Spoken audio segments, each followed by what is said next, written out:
We will never turn our back on a single Scot. We've got to wrestle with those challenges. This is the same nonsense we have heard time and time again.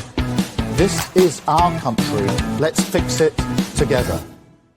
Welcome to Planet Holyrood. I'm Paul Hutcheon, political editor of the Daily Record.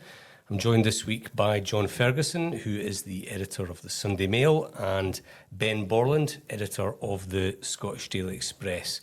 So I think we're about an hour after Chancellor Rachel Reeves' Spring Statement, which was effectively an economic update. It didn't contain much positive news. Now, I'm not going to bombard the listener with a bunch of stats, but I think the gist of it is that economic growth forecasts have been downgraded, and in order for the Chancellor to hit her self-imposed fiscal rules, she's decided to cut spending, or at least slow the growth of various items of spending, because she doesn't want to increase taxes or borrowing again. John, just starting with you, the most controversial aspect of this is the welfare cuts. I think last week about $5 billion were announced, but it seems like in the intervening period that the government not exaggerated, but overestimated how much they were going to save through these welfare changes. So they've come back with more welfare cuts in order to hit the original target. We've just had a government impact assessment published, which shows that in relation to the welfare changes, it's going to plunge about 250,000 people across the UK into poverty, including 50,000 children. This is not really the sort of thing we expect Labour governments to do. No, I mean, this is a bit of a disaster for Labour, isn't it? You have to be honest. The headlines saying that a Labour Chancellor is taking action that's going to cause 200,000 people, including 50,000 children, to be plunged into poverty is really bad news for any Labour government. This isn't what they expect, that people expect a Labour government to be doing. In some ways, you've got to have a lot of sympathy for Rachel Reeves and that she's facing a really difficult task. Politicians always like to feel like they're controlling the economy. The truth is that the economy tends to control politics more than the other way around. And the problem here is that Labour have come into government, I think, kind of believing their own hype that they could somehow very quickly turn around Britain's economic fortunes, and it's just not happening. To be fair, I think they should probably have known this. I mean, the kind of things, there are things that governments can do to quickly change a country's economic fortunes, but they're to do with very fast tax cuts, spending cuts. That's what Labour have come in is to do, is to try to fix the fundamentals, as Keir Starmer said many times, the foundations of the British economy. He wants to invest in infrastructure and all that stuff. That's probably the right thing to do. But those things can take 10, 15 years, 20 years to filter through into really seeing economic growth. And so they're in this position now where forecasts for growth, certainly over the next few years, are down. And they're having to make really deep cuts to welfare to try to balance the books. And it's, while it's difficult to see what else they could do, it's just never going to be very good for a Labour government to be the ones having to do that. Of course, Labour, Westminster, they've got another few years. Potentially you could see things improving in that time. And Sarwar in Scotland has got an election in a year's time. So this is particularly devastating for him. I'll come to that a bit later, Ben. Part of me thinks that the mistakes that Labour have made were in opposition. So their priority has always been economic growth. They want to grow the economy, but as we know, there's so many outside external shocks that can really derail that. They tied their hands in opposition by ruling out any increases to various taxes. They also had these quite fiscally conservative rules, which means that they're instinctively against borrowing more money. So when you have a global shock, when you have the threat of tariffs and it takes a hit to the economy, you're really left with spending cuts, which is not where Labour wants to be. No, absolutely. I think, it's been well trailed that there was going to be these welfare cuts. From my point of view, some of the things that Labour have done recently, I'm in a difficult position because I kind of agree with them. Increasing defence spending, cutting the foreign aid budget, trying to get on to grips with Britain's ballooning welfare budget. These are things the Tories should have been doing and would have been roundly hammered for on this show, no doubt, and across the media, and obviously by Labour and the SNP. But Labour have got in and they're actually doing these things. It's a strange situation to be in. But as far as welfare goes... Very telling that Labour's economic perspective has the support of the Express, but has not got the support of the Record and the Sunday Mail. Yeah, exactly. It's a topsy-turvy world. I'm not saying we're supporting what Labour are doing. I think the Tories have categorised this today as effectively an emergency budget. It's a spring statement. It's really just this is where we are. But it has kind of become an emergency budget with these cuts, with changes to what was announced at the previous budget, which was supposed to be in place for a full 12 months. Obviously, that's not been possible. So it's kind of become a second budget of the year, which is never a good thing for a government to have to do. But I do think we need to get on top of welfare spending. It's been widely reported that a million extra people have gone on to sickness benefits since the start of the pandemic. I'm not going to take credit for these. Fraser Nelson, the former editor of The Spectator, actually got, I think it was the CBRE think tank to model some figures. And they said if the 1 million extra people were off the benefits bill, that would save £10 billion. And if they all re-entered the workforce, that would be 30 billion in extra taxes. So that would be 40 billion. That would be all the problems solved at a stroke. So if these people, if you can get off welfare and back into work, then we're on the right track. And it all sounds so simple, but no one could really argue with the principle that people who are out of work but can work should be helped back into employment. So they should not be in welfare. And you also have a big category of people who are perhaps on sickness benefits because they're waiting for an operation, they're too ill to work. They should be given their operations, their treatment, so they can go back into employment. Of course, you've got benefit fraudsters as well. We want to weed those out. And there are probably people who are not getting the mental health support they need in order to ease their transition back into employment. In terms of those categories of people, of course we want the welfare bill to fall, but it does come down to this central point for me, which is you're still going to have people who need to be on those benefits, who need to be on PIP, who need to be on incapacity benefits. Those people who cannot work or need PIP in order to work, they should not be losing money. It's the people who are out of work but who can. That's where the impetus should be. But if you have to be on benefits, they shouldn't be losing cash.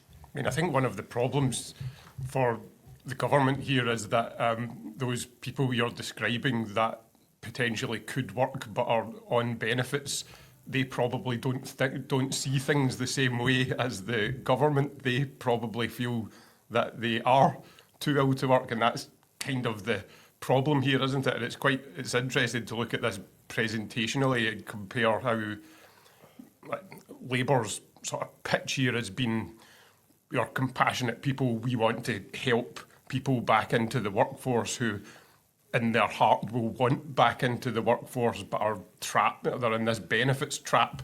And I just think that that's probably quite a hard sell if you think that those people are going to warm to that sort of rhetoric. If you compare this to America, Donald Trump is doing very similar things in terms of cuts in America, but what he would do presentationally with this is that he would frame all of this welfare spending as fraud.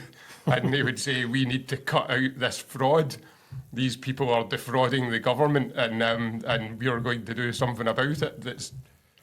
Yeah, I mean, I actually think it is compassionate to try and get people who are on social security, who do want to work, who could work with extra help, back into a job. But how do you help those people without harming the folk who genuinely need support? But you have to start somewhere.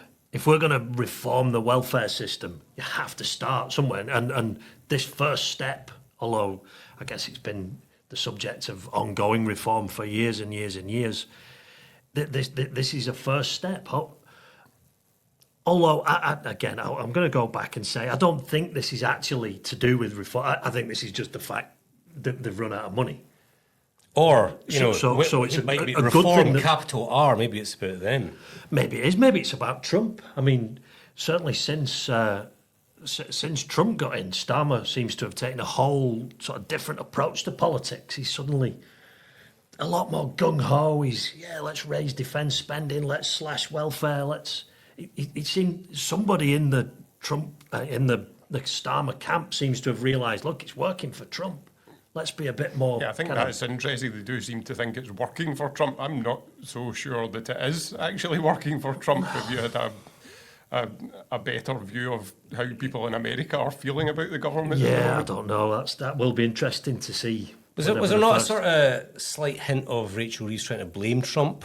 You know, all this talk about global uncertainty. Was that a coded dig? I think they're blaming Trump at the same time as stealing all his policies.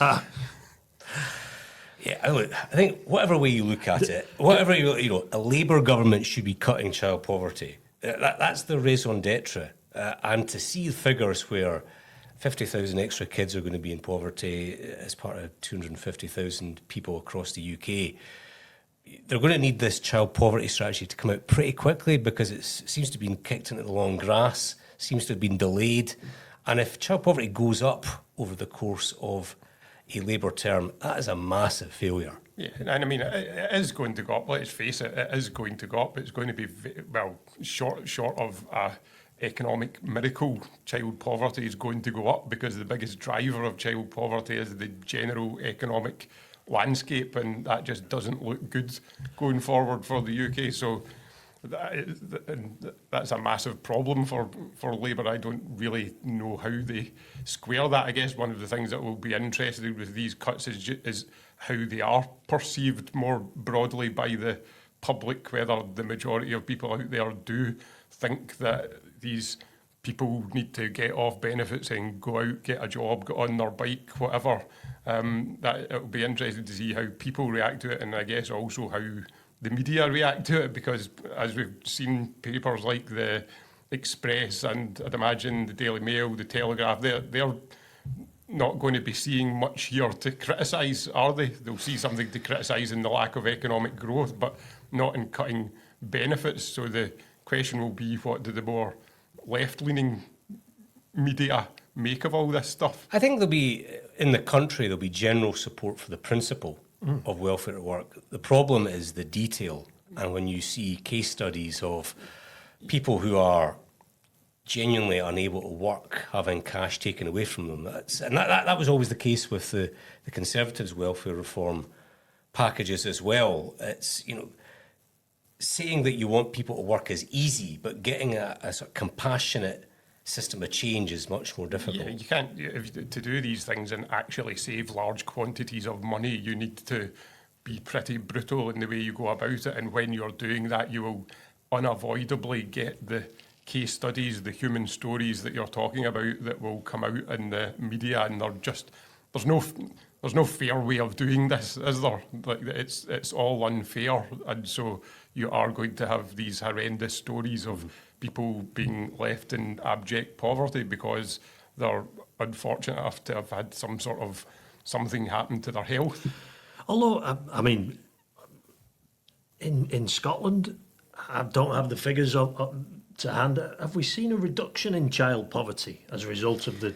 I think there's figures out on Thursday, and that will clarify your point. Because I don't know if just handing money out in benefits is the way to deal with I think it's part of it. I don't think it's the full picture, but it's always been a part of it. Well, it has been a part Whether of it's it. like but child benefit or tax credits, that is a but you process still- of transferring You need that cash. money to pay in the first place, which means the economy's got to grow. If I could kind of completely, just for 1 minute, pick up a different aspect of this, it's that Labour seems very keen on breaking manifesto pledges and going back on things they said. But there's one area that just seems completely sacrosanct, and that's net zero. How is Ed Miliband still being allowed to drive the UK into this brick wall? When What in particular is getting your goat in that? well, we should. North Sea oil is the number one thing. There was the report this week that from Offshore Energy UK saying that if we restart licensing for North Sea oil, we could meet 50% of the UK's energy needs by 2050. So I mean, I'm not so sure that you're correct that net zero is sacrosanct. The impression I get from talking to people in Labour is that Ed Miliband's increasingly out in the cold on this, and that actually the real power brokers in Labour are quite happy to roll back in some of the net zero stuff. Perhaps they should then, because I don't think anything. It does seem like he's almost sort of operating independently of government now. But I think the net zero as a slogan, as a policy, will change, but you could have shifts within it on oil and gas. you could. Well, let's do it. Let's get this I think economy you're already growing. seeing that in terms of some of the oil fields that previously they won't previously agreed licenses would be clawed back. It looks like that's probably not going to happen, and you know what will happen in terms of new ones in the future. Well, yeah, maybe there will be a shift. Maybe there will. It would be. I just think that's it. Rachel Reeves is doing everything she can think of to try and trigger growth, and here's one very obvious, quite simple way of doing it, and that's. But the oil industry is environmentally disastrous. Well, lots of things are environmentally disastrous. But I mean, that's particularly so. But Brexit's you can't- probably you can't the have- biggest economically disastrous thing that's happened to well, we'll see. the next- UK. So well, there's a good campaign for the Express. Well, or is it? We'll see next week if when Trump levies tariffs on the EU, and if the UK escapes tariffs, which is still highly possible, no one really knows, then suddenly Brexit saved our bacon yet again. I thought you were for political unions. Well, Only some of them. only some of them. What would Only you rather be? Only in the a- world's most enduring, oldest, and successful. But would you economic- rather be in a economic union of 500 million people, or at the whim of Donald Trump's? Well, I have to say, and this is my Tariffs policies. my personal view is perhaps some of the customs arrangements could have been kept, but then that's just my personal take. Right, let's look at the implications of the Spring Statement on the Holyrood election.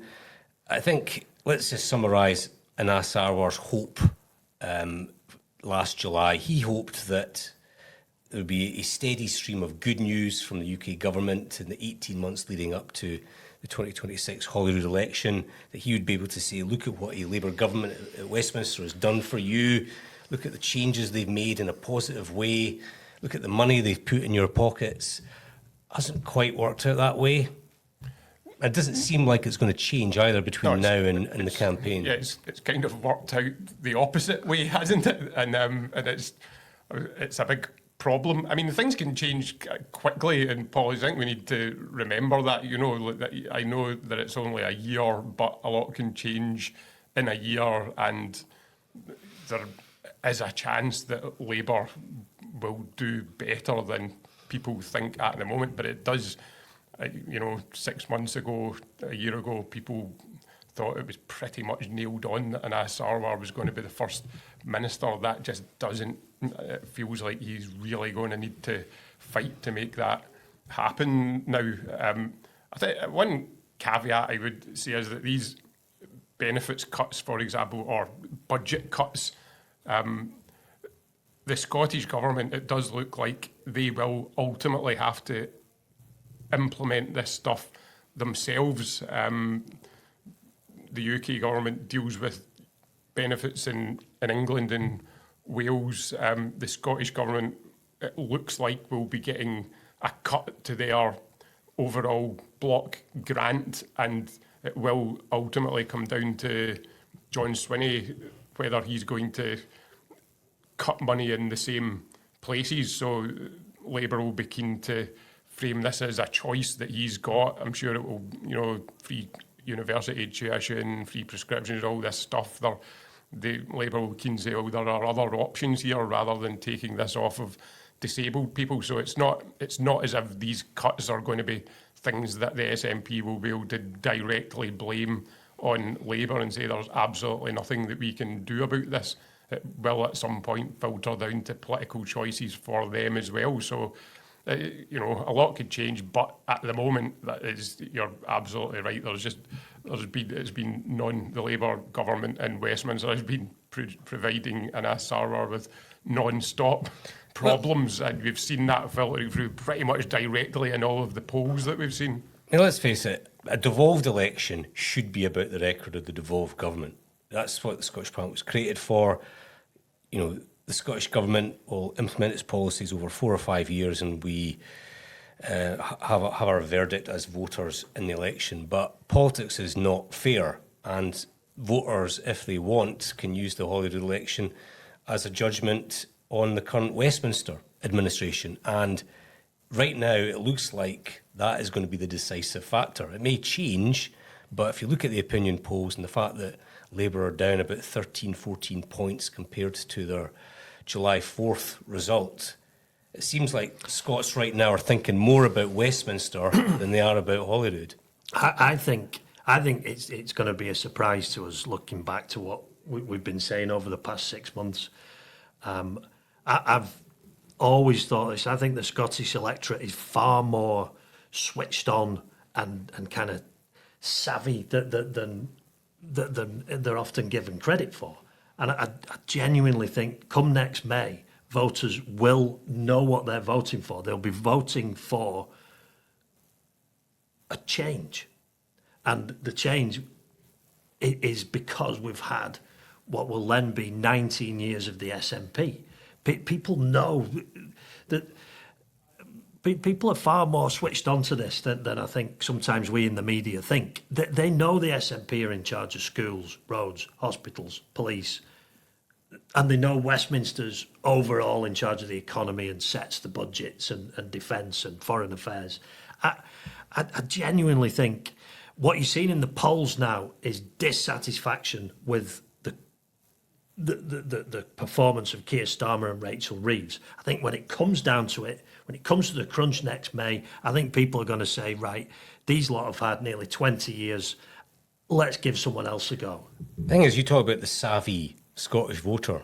That savvy Scottish voter has given the SNP 4 election wins on the trot. And I keep hearing from 2007 onwards that this is going to be about the SNP's record on devolved services. They've been rubbish. In many ways they have.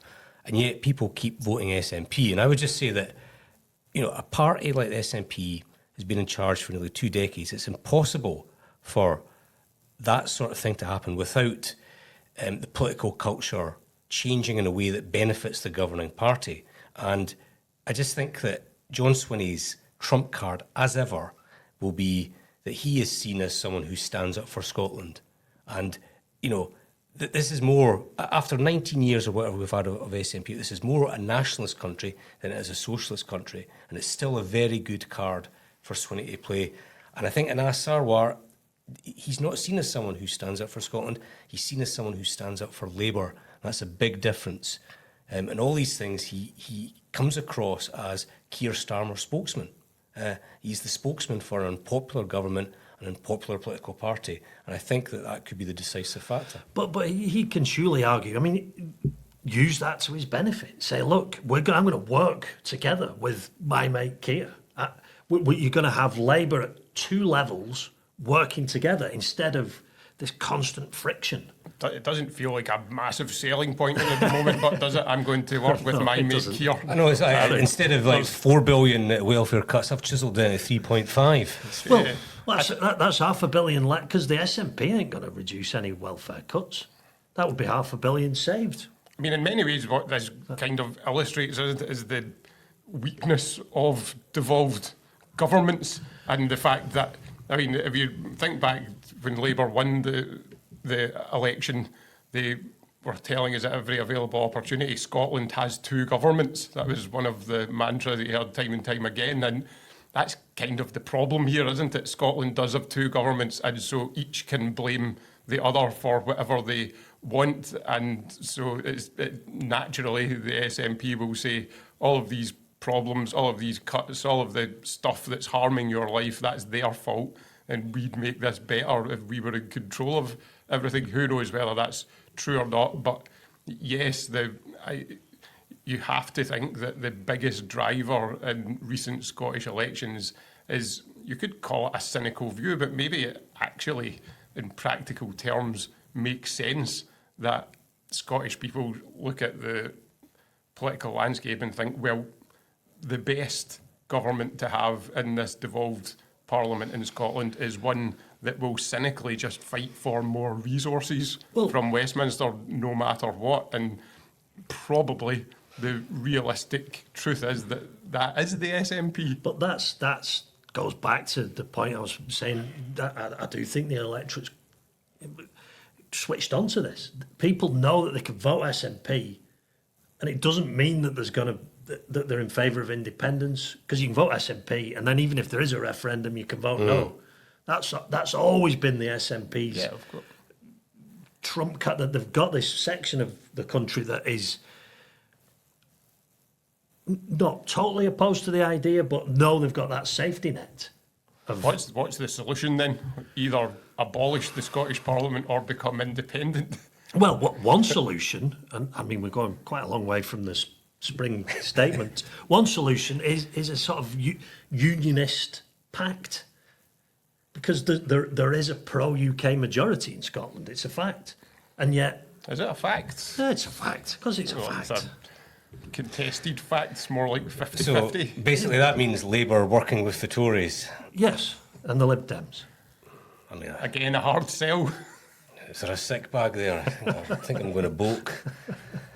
Yeah. But that's the problem. You've got, let's say, 55% of the population are voting in the main for three parties. 45% of the population is voting in the main for one party, with give or take a few Greens. I think there will have to be a rainbow alliance next time round. Here's a more preferable arrangement. How about the SNP and Labour actually working together, putting aside their differences on the constitution? There's not going to be a referendum in the medium term. How about both those centre-left parties actually work on areas where they obviously agree? I mean, this is the elephant in the room, isn't it? This is potentially going to be the unthinkable proposition that those two parties are going to have to grapple with. It would get you a lot of clicks, Ben, put it that way. Oh, would it ever? Yeah, I mean, can you imagine an SNP Labour government?